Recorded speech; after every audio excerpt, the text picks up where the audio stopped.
Welcome back to CS 111. In this video, we're going to continue our look at the bag data structure, and we're going to create an implementation that's based on using an array to store our data.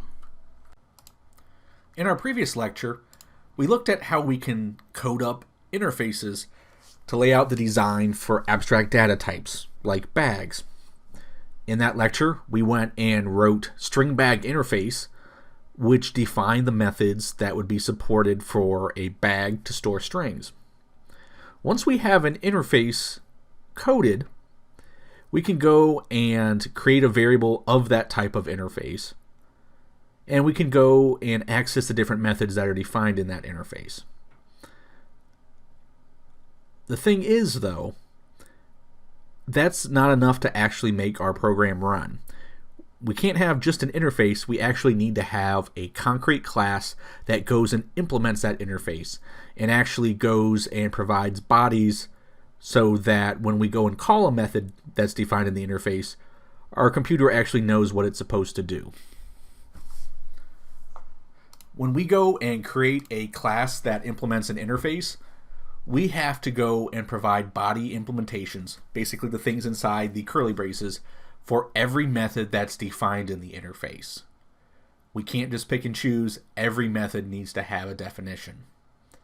The idea being that if we have a class that we say implements a particular interface, we can know and be guaranteed that if we go and create an instance of that class, it's going to support the functionality defined in the interface. That's kind of essentially a floor for the functionality that our class is going to have. We can add additional things to it. We just can't go below the minimum that's established by what's listed in the interface.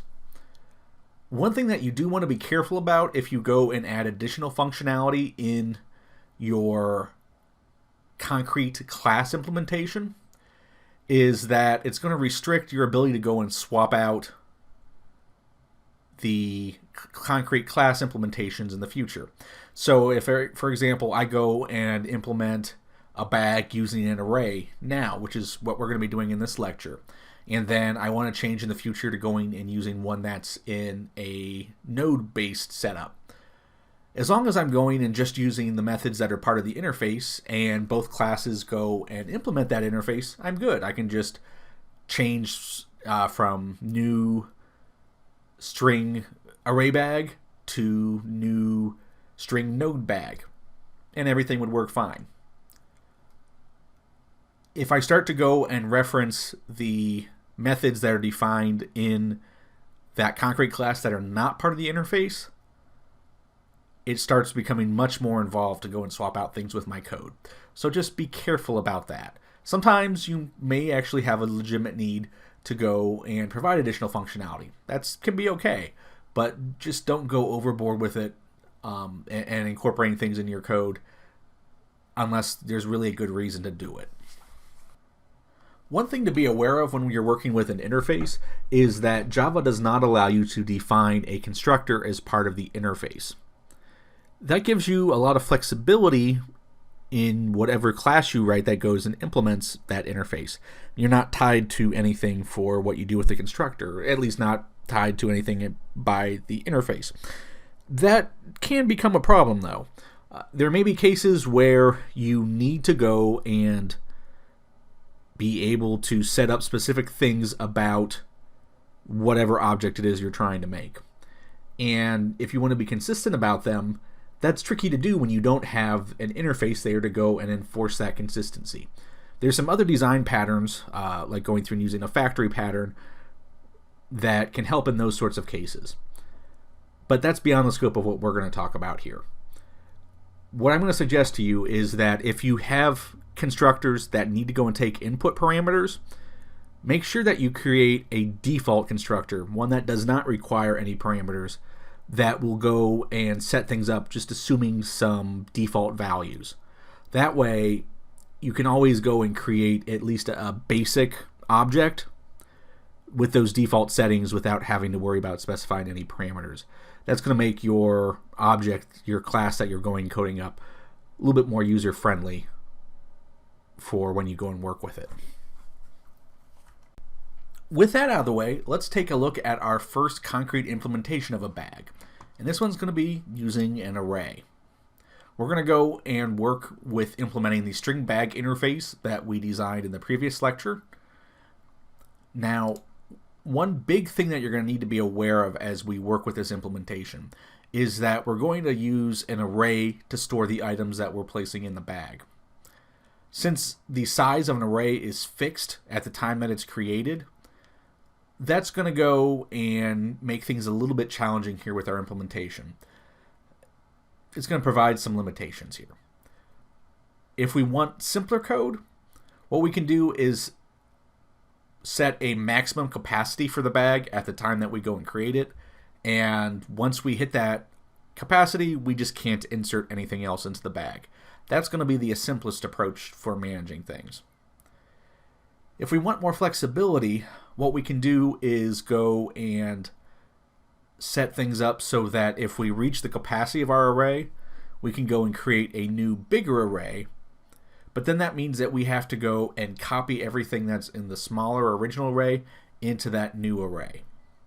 So there's overhead with going and figuring out that we need to do that copying, and then there's additional work involved with the processor at the time we go and actually have to do that copy. Neither of these solutions is really ideal. In both cases, we're going to end up with some wasted memory because we'll have spots in our array set up there just for potential future use. We're going to go through and allocate more memory than we actually need at the time. So just be aware of that. Let's go ahead over into Eclipse and take a look at how we can code this up. Here in Eclipse, I've created a new workspace for us to use as we work with our array-based bag implementation. We're going to use the interface that we created in the previous lecture as a starting point. I've packaged that as starter code for this lecture, and I've downloaded that zip file to my desktop. I'm going to go ahead and import that existing project into this workspace by going to the File menu in Eclipse and choosing Import. Under General, I'm going to choose to import existing projects into Workspace. And I'll click Next. I need to tell Eclipse where the project or projects that I want to import are located. And they're in a zip file, which is a type of archive. So I'm going to click the radio button here for Select Archive File, and I'll go and browse for my file, and it's on my desktop. It's, in this case here, starter code lo4.zip. I'll go and select that file, and then Eclipse is going to show me a list of projects that are in that file. There's a little checkbox here that I can use to check or uncheck which ones I want to import. What you'll find is that if a project has already been imported, or at least a project by that name, it's not going to allow you to import it again. But in this case, I've got an empty workspace with no projects, so we're good to bring in string array bag. I'm going to go ahead and click Finish, and you can see that Eclipse brought in my project here, and I have my package that I created, and I have my interface defined inside of it. I'm going to create a new package to contain the string array bag implementation class that we're going to make here to facilitate reusing it. I'm going to right click on the source folder and go to New and say that I want a package. I'm going to use the same type of naming convention as I did with the existing package. I'm going to call this edu.wvu.cs111. And we're going to name this one string array bag, all in lowercase here. And I'm going to go ahead and click Finish. Inside this new package that we've just made, I'm going to create a string array bag class. I'll right click on the package and go to New Class.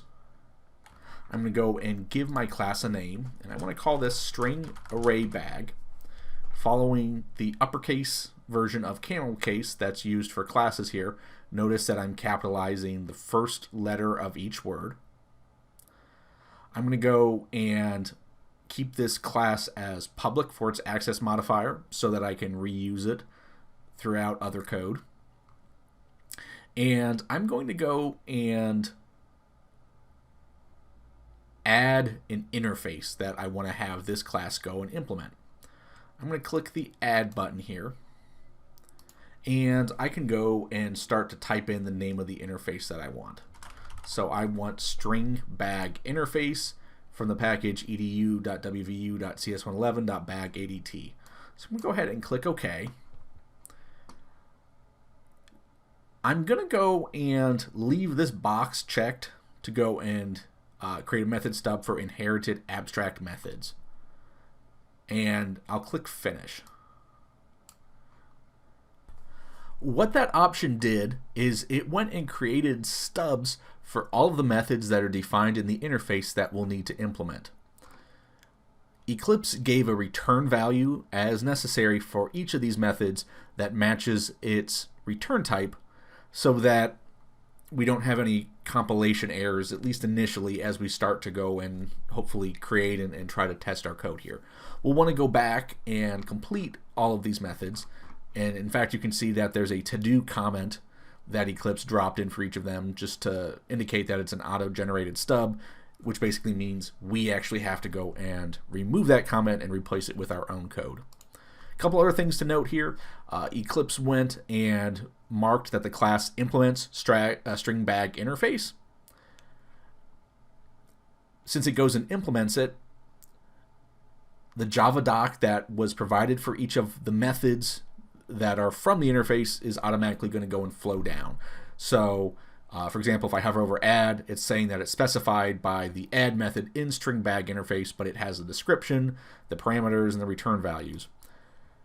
Eclipse went and added this @override decoration here to each of these methods.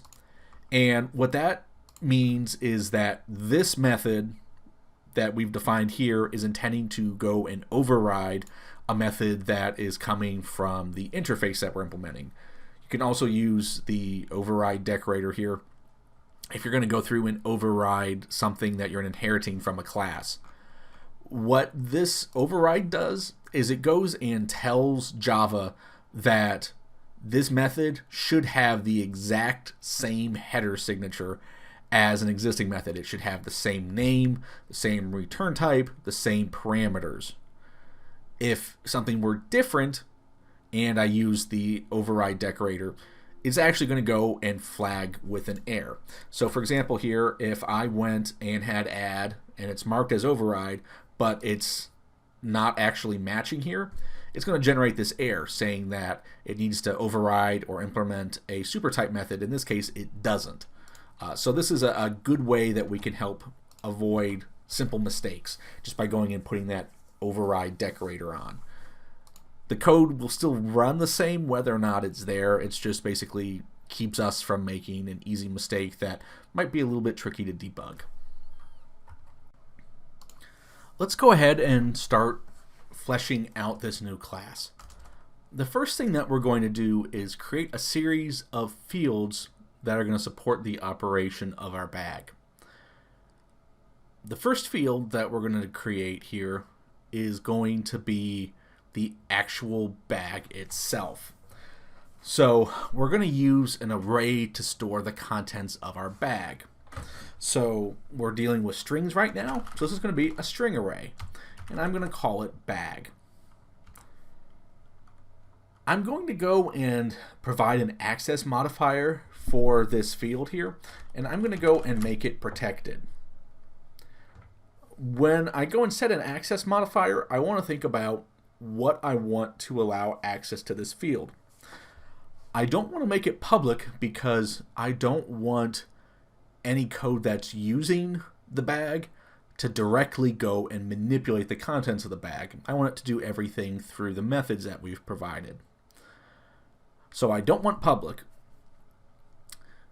but I do want the ability to be able to go and potentially build upon this bag down the line. Maybe take this bag as a starting point and add some additional functionality to it.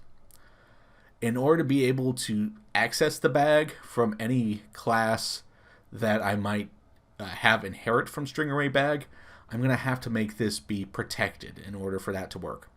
I'm also going to be able to, with it being marked as protected, be able to access this field from any other class inside of the same package.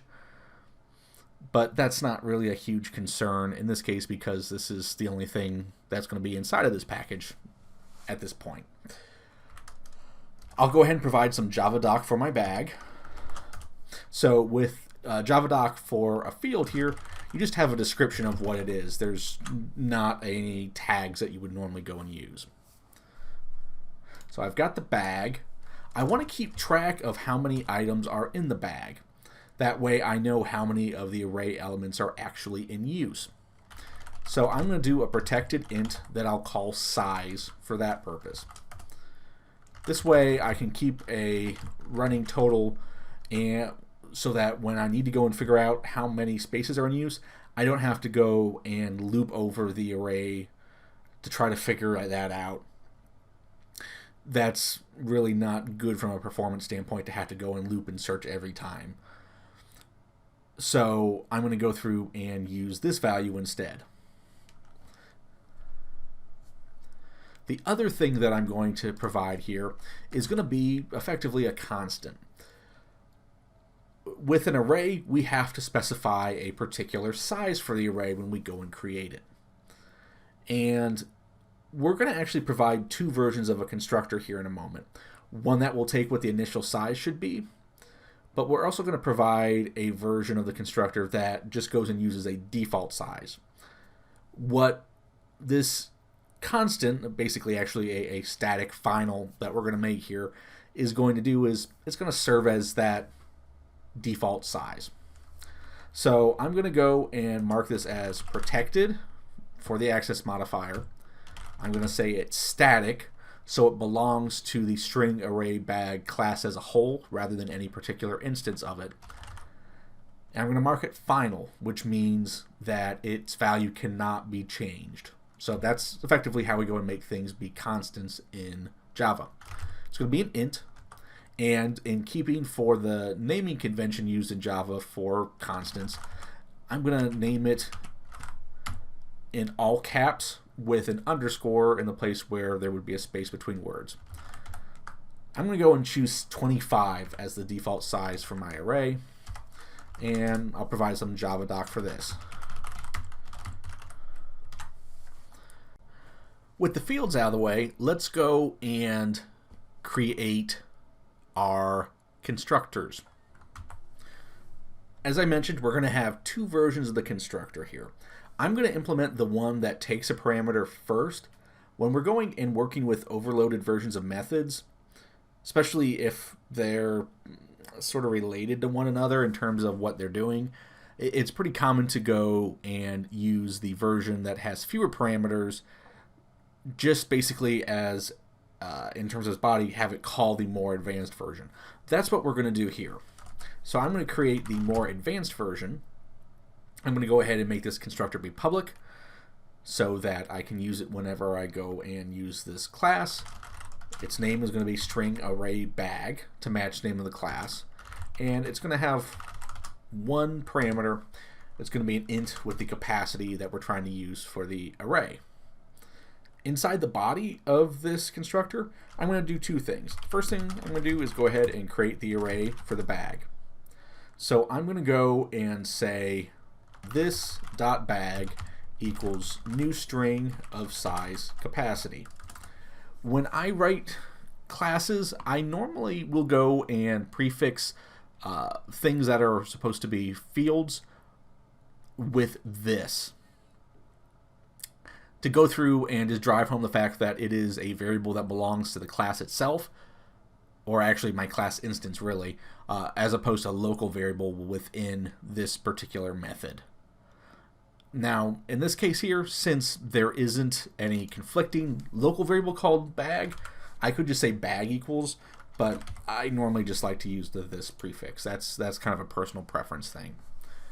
The other thing that I'm going to do is go ahead and initialize the number of elements in the bag. So I'm going to say this dot size is equal to 0. And I'll provide some Javadoc for my constructor. So we're going to say this creates a new bag of the specified capacity, and capacity is going to be the capacity for the new bag. The default constructor that I'm going to go ahead and build is one that does not take any parameters. So for this one here, it's going to have a public access modifier, and it's also going to be called string array bag, but it's not going to take any parameters, so I'll just have an open close set of parentheses. What this constructor is going to do is it's going to rely on the other constructor to actually do all the work. All I'm going to do is just call that other constructor. So I'm commenting what I'm doing here. I'm going to create the bag with the default capacity, and to go and call that other constructor, I use the this keyword, and inside the parentheses here, I can go through and either say default capacity, but just by itself, or I can go and prefix it with the name of my class. Either way is going to give me the same value. I'll go ahead and provide some Javadoc for this as well. So we're going to say that this creates a new bag with the default capacity. With the constructors out of the way, let's start to think about implementing some of the methods that are required by our interface. If we're going to go and add an item, one thing that we need to check as part of that process is that there's actually space for us to go and add the item. Working with an array, as we're going to be doing it here for this particular implementation, the array is a fixed size. If we use all the spaces, we just can't add anything else. We need a way to be able to check if our bag is full. Now, I could go and write that test as part of an if statement directly inside of the add method, but sometimes it ends up being helpful to go and take snippets of code that go and perform a particular purpose like that for checking and or going and handling something that I think maybe I might want to be able to use in multiple places, and go and spin them off as their own separate method. That's actually what I'm going to do in this case here before I go and implement add. I'm going to go and create a method called isFull that is going to kind of be the counterpart to isEmpty. IsFull is going to tell me, is the bag actually full, that there's no more space available. I'm going to go and make this method be protected for its access modifier. Basically, because I'm really only intending for it to be used internally. I could expose it as public, but I'm really just kind of looking for this to go and support the operation of some of the other methods. So that's why I'm keeping it kind of contained within this class and anything that might inherit from this class. So I'm going to make this method be protected. It's going to have a Boolean value for its return value, and I'm calling it isFull. What we're going to do inside of this method is actually just a single line of code. We're going to go through and figure out if the size is greater than or equal to the length of our bag. If that's the case, there's no more space available. So what I can do here is actually just say return, and then have it return the result I get from evaluating this expression, this.size, which is going to check the number of elements in use, to see if that's greater than or equal to this.bag.length, which is going to be the size of the array that we're storing our bag contents in. Now, in theory, size should never be larger than the length. If it is, we've got a problem. But just kind of for safety purposes, I'm checking greater than or equal to rather than just saying equal. I'll go ahead and drop a comment here. We're going to determine if the number of items is less than length of bag. And then I'm going to provide some Javadoc for this method here. So it's going to determines if the bag is full, and we're going to return true if all elements in bag array are used. Let's go ahead and work on the add method. I'm going to get rid of the auto-generated code stub that's there.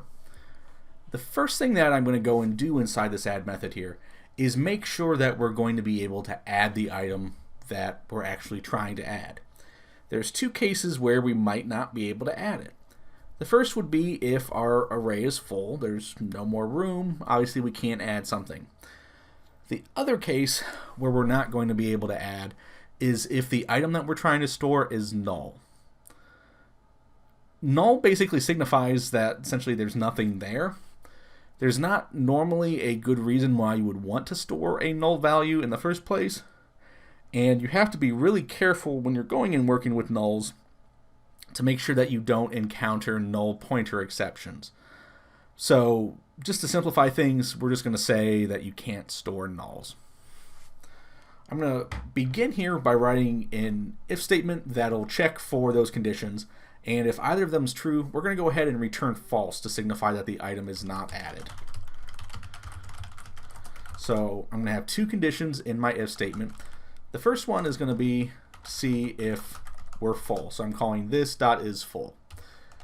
I'll have two bars to signify a logical OR, and my other test is going to be where item is equal to null. So if either of those is true, we can't go and add it. So I'm just going to document and comment what we're doing here. So if item is null or bag is full, item cannot be added. And we're just going to go and return false to signify that. Assuming that we make it past there, then we can go ahead and add the item.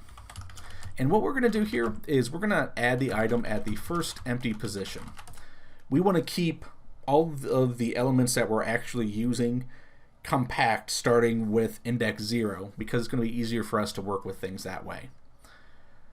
So what I'm going to do here is go and store this new value in our bag, and I'm going to do it at the index that is the same as the size. Because right now we're using indexes starting at 0 up through size -1. So the next value is going to be size. And we're just going to go and set that particular element equal to the item that we're trying to store. Once we've gone and done that, we want to make sure that we keep an accurate count of how many items we have. So we're going to go ahead and increment our size variable. So I'll do this dot size plus plus, and then I'll go and return true to signify that we went and added our item.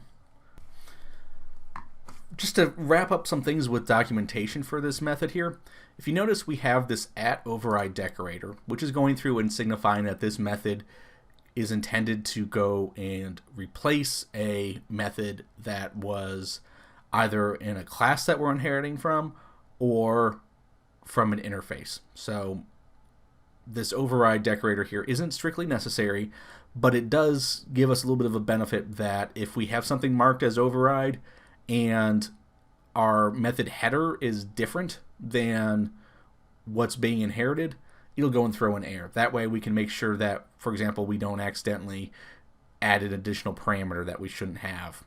If that happens, we're not actually truly overriding things and we'll get an error.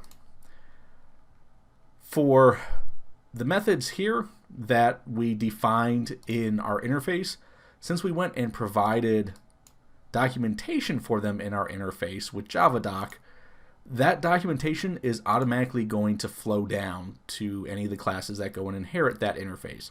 The same thing works when we go and inherit from a class. If I go and hover over my add method here in the class, you can see that it's got the description of that method, it has its parameters, and the return details. So we don't need to go and write Javadoc again here because it's just going to automatically come from our interface.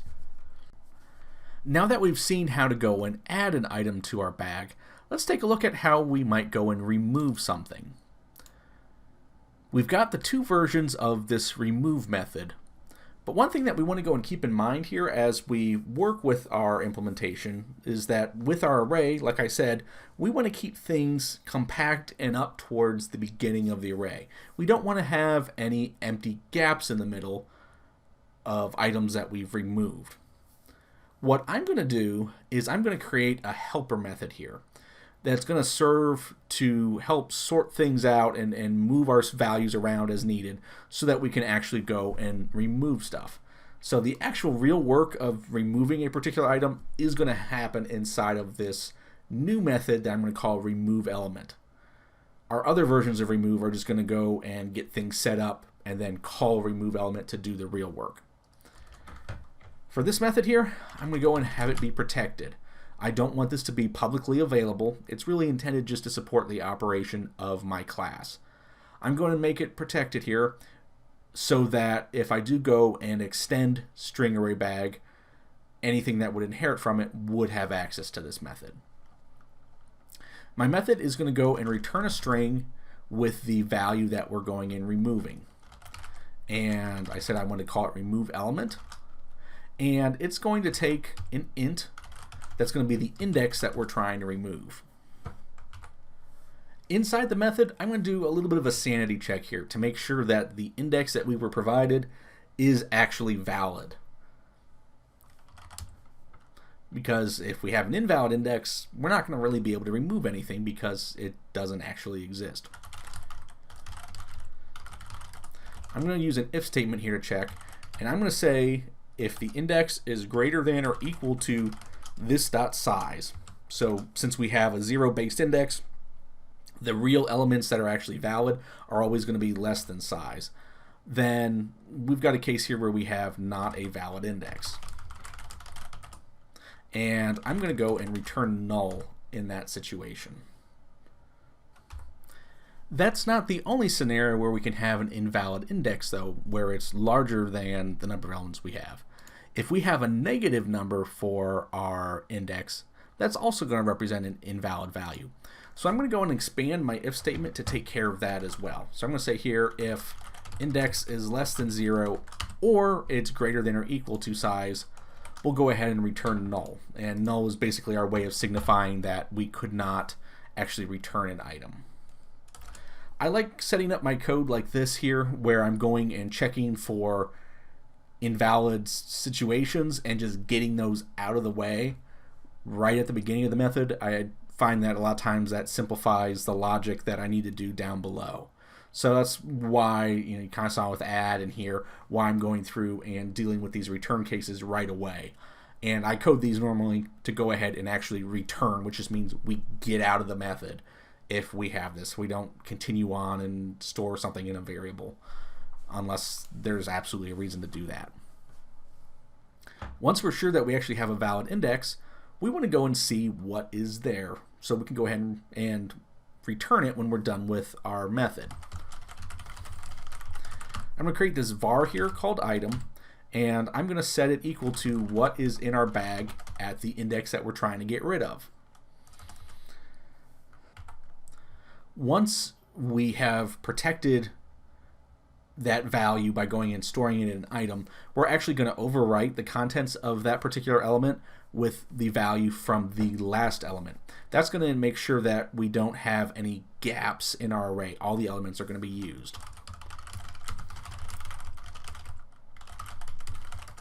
So I'm going to go and say this dot bag subindex is equal to what is currently in the bag at index size -1.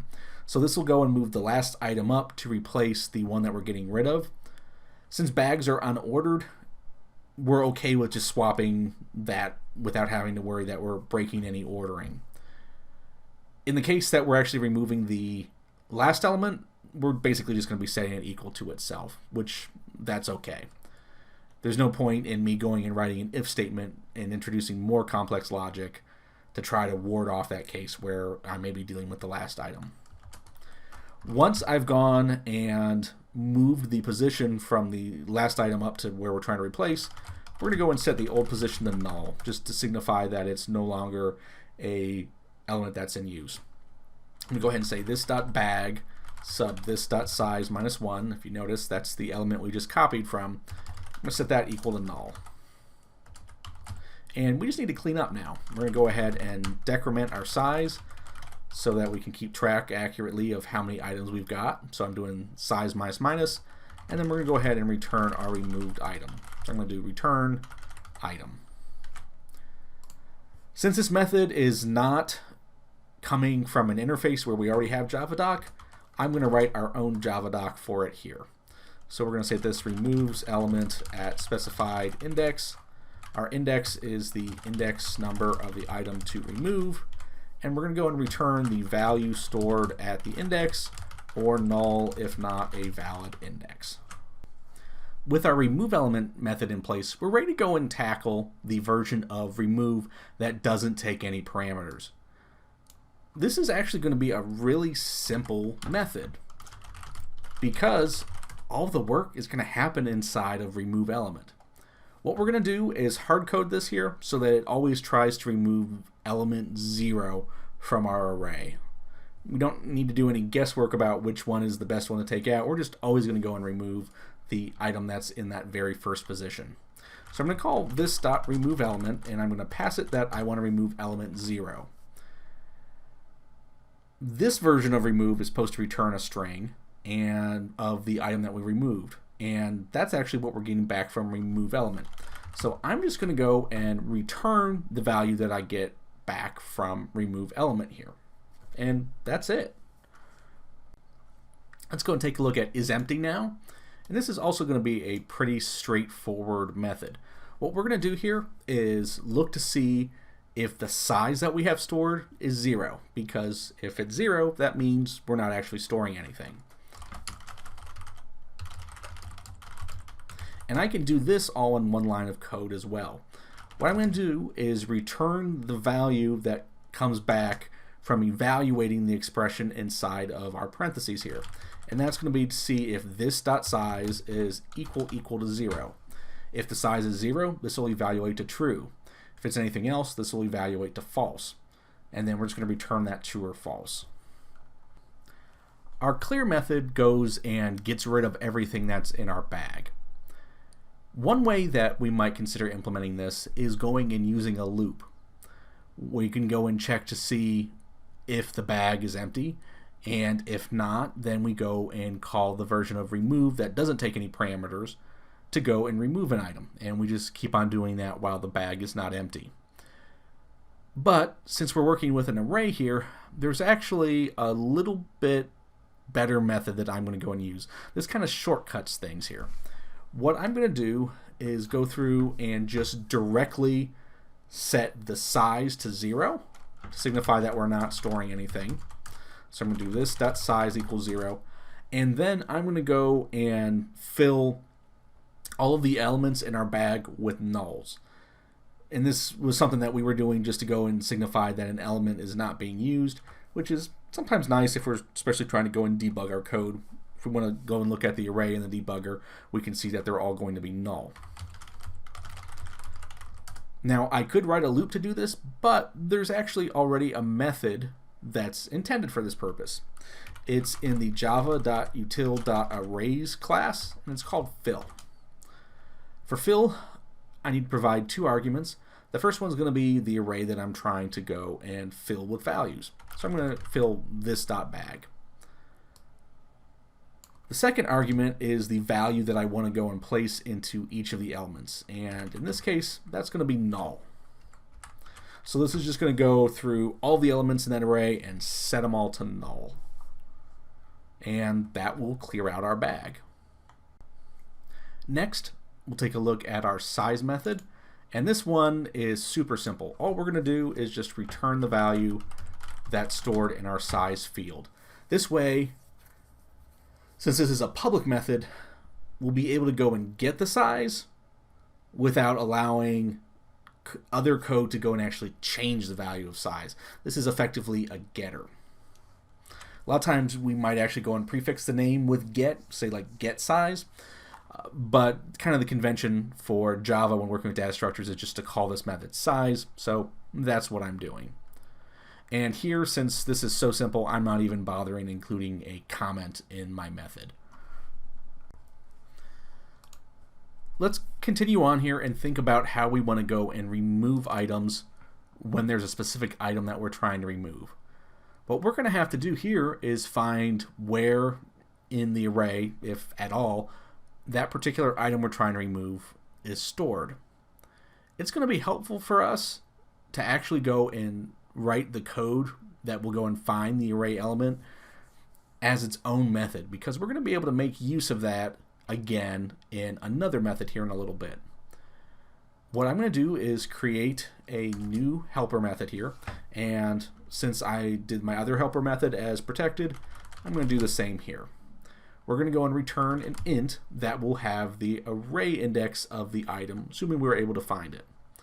I'm going to call this method getIndexOf, and it's going to take a string with the item that we're looking for. What we're going to do inside of our method here is just loop until we hopefully find the item. I'm going to go and create this int that I'm going to call index, and I'm going to set it to 0. And then I'm going to use a while loop to go ahead and loop. Now for this, I could actually go and use a for loop. That would work as well. But I'm not sure exactly how many iterations my loop is going to take. I know what the upper bound is. It's going to be the number of elements that we're actually using. But in this case, since I don't know the exact number, I tend to prefer using a while loop, even though we could actually do this with a for loop too. So I'm going to go ahead and code this up as while index is less than this dot size. So when we run out of elements that we're actually using, we're going to stop looping. What I'm going to do inside the loop is I'm going to check to see if our current index, the element that it's pointing at, is the one that we're looking for.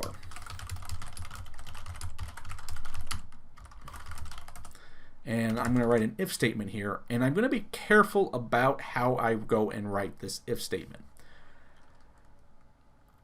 First of all, I want to go and use the equals method that's part of every object. And that way I can go and, for example, compare strings appropriately to see if they're actually the same text, rather than if I would just use equal equal, that would check to see if they're at the same memory address. So I want to make sure I do that. But the thing that I don't want to do is do item.equals. And the reason why I don't want to do this is because if item that's passed here is null, this is going to lead to a null pointer exception. If I go and do this the other way around, where I go and do this dot bag sub index and then do equals off of that, I know that I'm not going to have a null pointer exception because we said that we weren't going to allow null values to be stored in our bag, and thus none of the elements are going to be null. So I know this is not going to lead to a null pointer exception. I want to go ahead and check to see if the item in our bag in this particular index is equals to item. If that's true, then we actually found the item. And here I'm going to go and just return index. This is the case where I said, we don't know exactly how many iterations we're going to need. We just know an upper bound. This was because if we find the item, we might actually get out of the loop early. If we don't find the item, then we're going to look for the next one. And we're just going to do that by incrementing our index counter so that we move on to the next position. Now, if we get out of the while loop, that means that we didn't find the item, because if we actually had, we would have returned already. What I'm going to do here is I'm going to return a value that is not going to be a possible index to signify that I couldn't find the item. And for that, I'm going to use -1.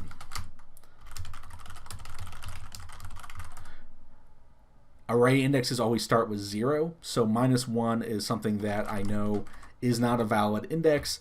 I don't have to go and worry about then trying to distinguish, was I returning 0, for example, because it was an element 0 or because I couldn't find it. Using -1, I don't have that sort of concern. You go ahead and provide some Javadoc here for the method. Here you can see in my return statement, I'm saying, what we normally have, the index where the item is located. I'm specifically going through and calling out that -1, so that if somebody is looking at this documentation here from Javadoc, they'll know exactly what -1 means, that it's not actually a result indicating that we found it, it's just that if the item was not found. If you go and do special codes like this, you want to make sure that you go and document them in your Javadoc so that it's super clear for anybody what is happening. So let's go and finish up the version of remove that takes the item we're trying to remove here. And we're going to use our getIndexOf method as the very first thing to go and find where our value actually lives in the array. So I'm going to say int index equals what I get back from calling getIndexOf. I'll do this dot get index of, and I'm going to pass item. I want to handle the case where we couldn't find the item and we got an index value of -1. And we're just going to go and return false and get out of the method. Here, with this method, we're returning true if the item was found and removed, false if we couldn't find it. So I'm going to say for this check here, if index is equal to -1, then we're just going to go and return false. If we get past here, we have a valid index for the item. So we want to go ahead and remove it. And that's where our remove element method comes into play.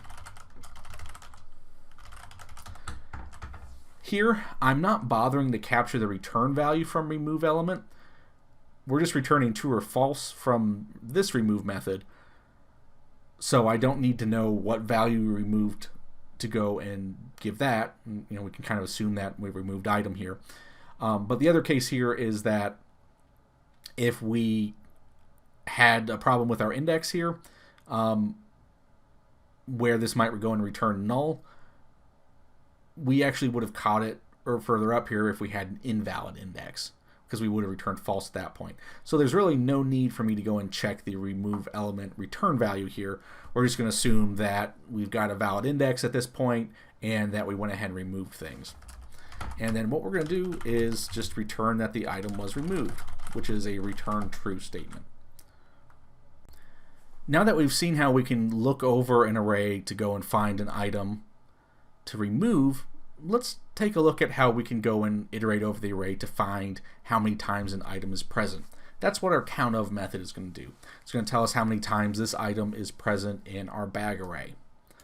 For our implementation here, we're going to start off by creating a variable to keep track of how many times we found the item.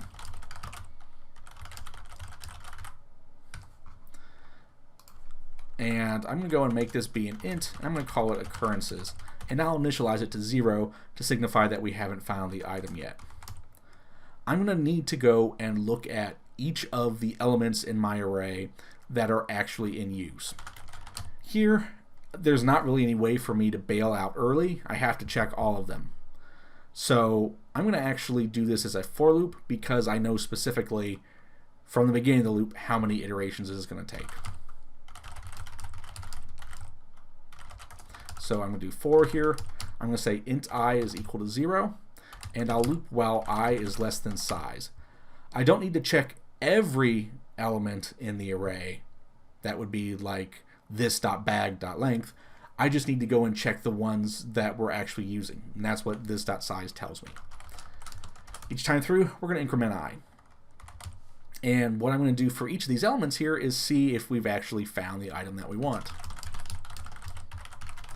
I'm going to do my if statement here, and just like I did in get index of, I'm going to call the equals method on this.bag sub I. This value I know is not going to be null, so I don't have to worry about having a null pointer exception crop up. Now, if somebody were to go and call count of and pass null, what's going to happen is that the value that's stored is not null, so it's actually just going to end up checking everything and then returning 0. Now, assuming we actually found the item, we want to go and just increment our counter. So I'm going to say occurrences plus plus. Once we've gotten out of our loop, that means that we've looked at all of the items, and we can go ahead and return occurrences, which is our count of how many times that item was found.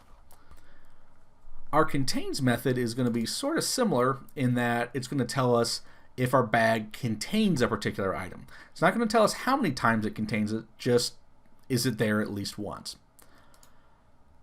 Now for this, you might think that I would go and leverage my count of method that we just implemented here. You know, I can go and check to see if the count of is greater than or equal to 1, and if so, then I would return true, or else I'll return false. But that's actually not the best way to go for our implementation here. When we call count of, we've got to go and look at every single element that's in use. And that can be kind of wasteful because let's say that, you know, maybe the item I'm looking for is in element 2 and I've got 10 elements. I have to keep checking the rest of them to get the count, even though I already know the item is present. I already have the information I need to make a decision. what I'm going to do here inside of contains is I'm going to make use of get index of. So get index of, when we coded that, we said as soon as we found that item for the first time, we're going to go and return its index right away. We're not going to bother looping over the rest of the array. That's the type of behavior that we want here. As soon as we find the item, we just go and return, because it saves unnecessary processing. For my contains method here, we're just going to return if the item is found, and we're going to do that by going and checking to see if this.getIndexOf for our item is not -1. So if the value we get back from getIndexOf is -1, that means that the item was not found. And contain should return false. If we get anything other than -1, that would mean that we actually have an index where that item was found.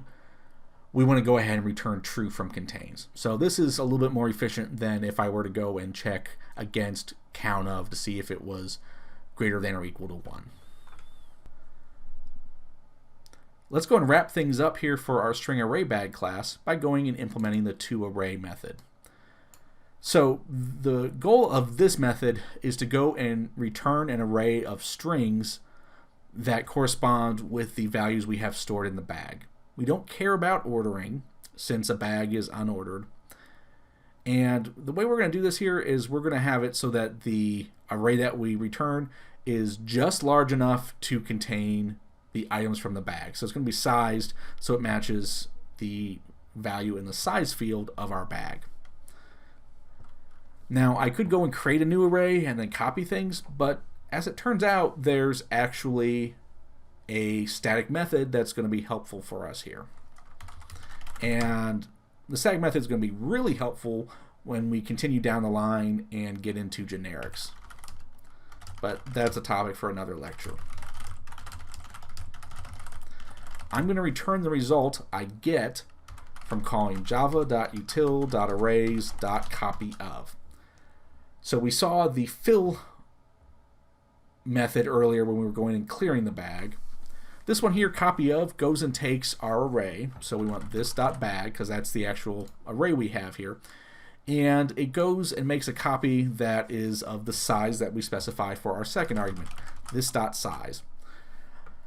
It's going to start copying at 0, and if like the size is less than the number of elements that's in bag, it's just going to leave off those last ones. So we're going to have an array here that'll be perfectly sized for the number of elements that we want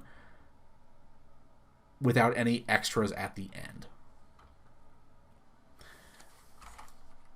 Now that we've created the string array bag class that goes and provides a concrete implementation of the bag ADT, let's go and see how it actually works. We'll go ahead and code up an example in Eclipse. Let's go ahead and create a new class that we can use to actually create and interact with a bag. For this new class, I'm really just intending it to be specific to this particular project. It's not going to be code that I'm going to reuse. So I'm just going to have it go in the default package rather than creating a separate package for it like we did with string bag interface and string array bag. I'm going to right click on the source folder, go to new class here. I'll leave package empty so that it goes in the default package. And I'm going to call this class main. I'll go and tick the box here to go and create a stub for my main method so that Eclipse goes and does that for me. At the top of this new main.java file, I'm going to go ahead and import the interface and the class that we've made so that I don't have to go and prefix them with the package name every time I go and use them. I'm going to go ahead and import edu.wvu.cs111.bagadt, and I can import everything like I did with the star there, or I can just bring in the string bag interface. I'll also import from edu.wvu.cs111.stringarraybag. And here I'll go ahead and grab string array bag.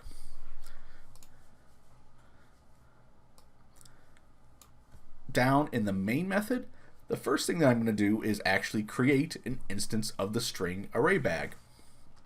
And I'm going to create this with the default capacity. So I want to make sure when I go and create this bag that I do it with a variable of the type of my interface. That way, if I were to go and at some point down the line decide I want to use a different concrete implementation, I could substitute in any implementation that went and implemented string bag interface. I'm going to call my instance here bag, and I'm going to say it's a new string array bag. So I can't instantiate the interface. I do have to go instantiate a concrete example, but I can use any of the concrete classes that go and implement string bag interface. With this bag created, let's go ahead and put some stuff in it. I'm going to add items corresponding with the different WVU campuses. For the bag object, I'm going to go and use its add method, since that's the way that we created to go and add items to the bag. I'll go ahead and put in downtown. Let's do Evansdale.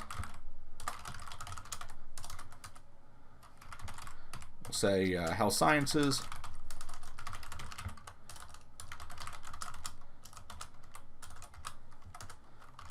We'll do Beckley and Kaiser.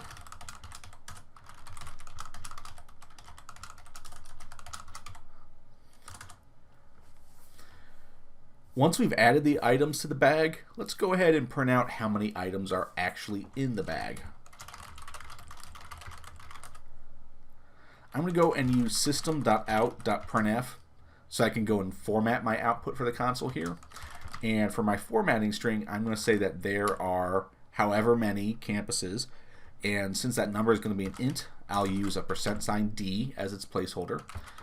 So we'll say that there are $d campuses in the bag, and we'll end that with a %n for a new line. For my second argument, I'm going to specify what's going to go where the %d is, and that's going to be bag.size. So if I go and run this code here, you can see from the console output it's telling me that there are 5 campuses in the bag, which makes sense because I've added 5 things to the bag. Next, let's go and do some checking to see what's in the bag. So first of all, we'll see if there's a Charleston campus. I'll use system.out.printf here to go and print some formatted text, and we'll say, is there a Charleston campus in the bag? And I'll do a %s for a string that I'm going to embed there, and a %n for a new line. For the value that I want to go and insert there, what I could do potentially is just to go call bag.contains, and I'm going to see if it goes and contains Charleston. And if I go and run this, you can see that the true-false Boolean value that comes back from contains, Java is automatically going to call toString on that and convert it to a string, so it says false. But I can go and use the ternary operator if I want to go and generate a resulting string myself rather than relying on that automatic conversion from Boolean to string. So with a ternary operator, I do that question mark, and that's going to check to see if this value before the question mark is true or false. If it's true, we're going to go and return yes from our ternary operation here. Otherwise, we'll go ahead and say no. So if I run this code now, it's going to say, is there a Charleston campus in the bag? We'll say no. Let's check to see if there's a Beckley campus. And I'm just going to copy the code that I wrote before for Charleston, and I'm just going to replace Charleston with Beckley. Now, in this case, we added Beckley. So when I go and run this code, it's going to tell me that there is a Beckley campus. Let's say that we want to go and print out all of the items that are in our bag. We don't want to remove them from the bag, we just want to print what they are. Right now, we can't directly iterate over the bag because the bag has not been set up with an iterator. That's something that we're going to look at later in the semester. But what I can do is use the toArray method that we created to go and generate an array that has the contents of the bag, and then I can iterate over that array. So let's go ahead and do that. We're going to get the contents of the bag as an array. So I'll create this array that I'm going to call campuses. This is going to be a string array because that's what the toArray method is going to return. I'm going to set equal to bag.toArray. So campuses will be an array, and then I can go and write a for each style loop to go and iterate over it. So we're going to print the contents of the campuses array. We'll say for var campus and campuses. So remember, this is the for each style syntax in Java. We have the type of our individual variable and the name of the individual variable for one item from our collection. And then we have a colon, and we're listing the collection, in this case our array campuses, that we're going to iterate over. For each item, I'm going to go and call system.out.println to go and print the name of the campus. So when I run this, you'll see all of the items listed here: Downtown, Evansdale, Health Sciences, Beckley, and Kaiser. Now, in this case, because of the way we did our implementation, where we're going through and adding at the first unused element, and then toArray starts and takes the elements starting at index 0, it just so happens that things get printed out in the same order that we added them.